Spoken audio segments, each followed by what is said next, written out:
Click the bell icon to get latest videos from Ekeeda. Hello friends, and today we are going to study a new topic of sampling theorem, that is aliasing error or four-level distortion. Now, when this error arises and how to eliminate that error, we will study one by one. So first of all, definition of arising error we are going to study.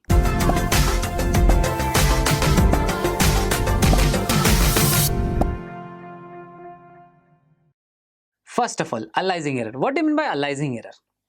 Basically, aliasing error occurred when sampling frequency is less than equal to twice of fm, which means two samples or two functions basically overlapped on each other, and then all the information gets mixed up and you will get the error at the end because you cannot able to, or you are not able to separate it. That's why we are going to study what is aliasing error and how to eliminate it. So first of all, definition. Aliasing or fold-over error or distortion. If the x of t is not strictly band limited and or if the sampling frequency fs is less than twice of w, or you can say twice of fm, then error is there or error is present, and the name is aliasing or fold-over distortion or error. Now, the adjacent spectrums overlap if fs is less than twice of w. As I said while reconstructing the signal or the sequence, if a sampling frequency is less than twice of fm or twice of w, then adjacent sequence or adjacent signals overlapped on each other and you are not able to separate it. Now, how to eliminate it, we'll see. But first of all, we'll see the diagram. In that, we can get the idea how the adjacent waveforms overlapped on each other. Now, look at these two diagrams. The first diagram is spectrum of continuous time signal x of t, and the second one is spectrum of sampled version of x of t with fs is less than twice of w. Basically, the first graph is the original continuous time domain signal, which is transmitted over the time. The first graph is of x of t, that is continuous time signal. We have calculated the frequency response of x of t. That's why in our graph we can say that on y-axis we have written x of f and on x-axis we have written the frequency. Basically, this one is the frequency or a Fourier transform of given function x of t. Now, look at here. This one is the x del of f, that is a sampled or recovered version of x of t. Now, here you can say that if your sampling frequency is less than twice of fm or twice of w, then adjacent spectrums overlapped on each other. These are the adjacent spectrum which is overlapped on each other, and due to this the whole signal will get cancelled and you cannot get the original time sequence. Our original graph is this, but you will get this type of response. Now, how to achieve the original graph, which means how to remove this aliasing error? It is much more important. We are going to use a low pass filter to remove this aliasing error. Now, first of all, we'll study what is the effect of aliasing.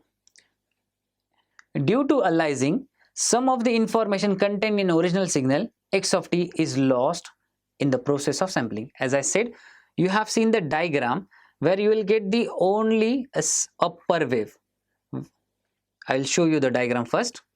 Now, look at here. This one is the original sequence or original signal, which is lost just because of sampling frequency is less than 2f.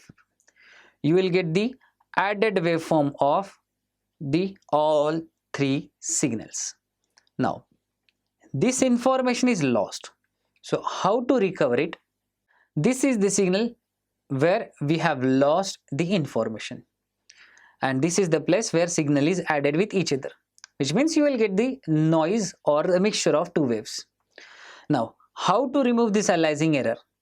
Basically, we are going to keep one band gap in between two samples, and how to apply a band gap, it is totally depends on sampling frequency. I will show you how to remove this aliasing error. First of all, our x of t is passed through a band limiting low pass filter where all the lower energy will be get cancelled, and then we are going to apply a sampler which is going to sampled or chop our original sequence. Before sampling, we have to check whether our function is band limited or not. Band limited means what? It is having a desired period or a desired bandwidth. And then we are going to transmit it over the channel. Now, what will happen if we apply a band gap between two signals? While reconstruction, if we have seen two sequences are overlapped on each other because we have not placed any distance between two samples. We have transmitted one by one. But if we keep a band gap between two signals, then it is impossible. Two signals or two sequences may not be or will not be overlapped on each other just because of we are applying a band limiting techniques. Now, we will study what is a guard band.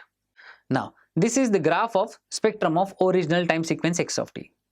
Now, we have placed a guard band between all the three samples or the signals. So, during reconstruction, the waveforms of all the three signals will not be overlapped on each other because we have provided a guard band between these two signals. Now, as we have provided a guard band, they may not be or they will not be overlapped on each other. So, this is the use of guard band, and this is how we can remove the aliasing error. And this is possible only because of a sampling frequency. So, this is all about a aliasing error. Thank you for watching this video. Stay tuned to Ekeeda and subscribe to Ekeeda for further more videos. Thank you so much.